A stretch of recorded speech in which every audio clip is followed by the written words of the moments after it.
Hey everybody, it's Lori Guest here talking to you from the wonderful Greenbrier Resort in White Sulphur Springs, West Virginia. If you haven't ever been here, you totally got to check it out. I'm here today with a message that is important to everybody for your personal and professional life.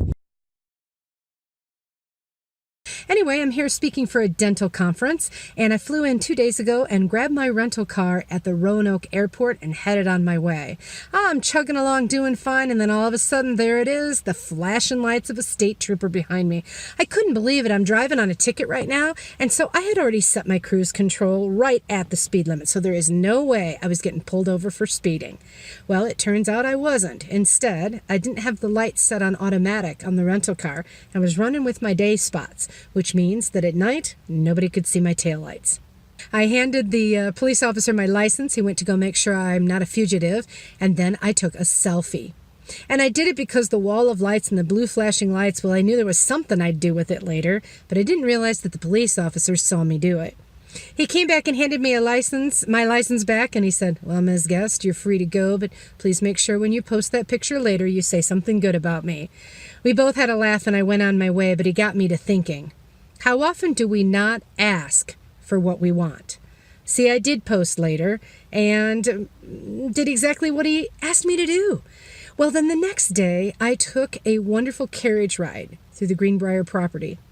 And Carl, my driver, asked me a little bit about what I do. I told him I teach people how to attract and keep new customers. I'm a customer service expert. And then I went on to tell the story about being pulled over by the police officer because I thought Carl would want to hear about it.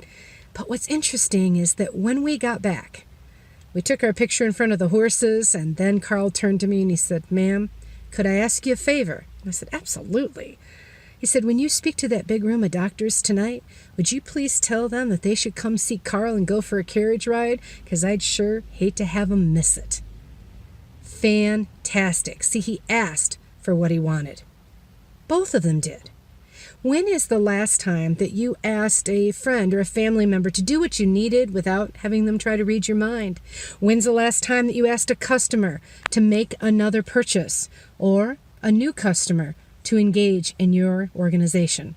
See, we don't do it very often, and we should. So I'm going to challenge you this week to ask for something that you need or want. And to walk my talk, I'm going to do that. I hope that after you listen to this video, you'll hit a like, give me a thumbs up, or even better, do a share, because the more people who learn to ask, the better things will be. I'm back on my way home. Thanks for listening.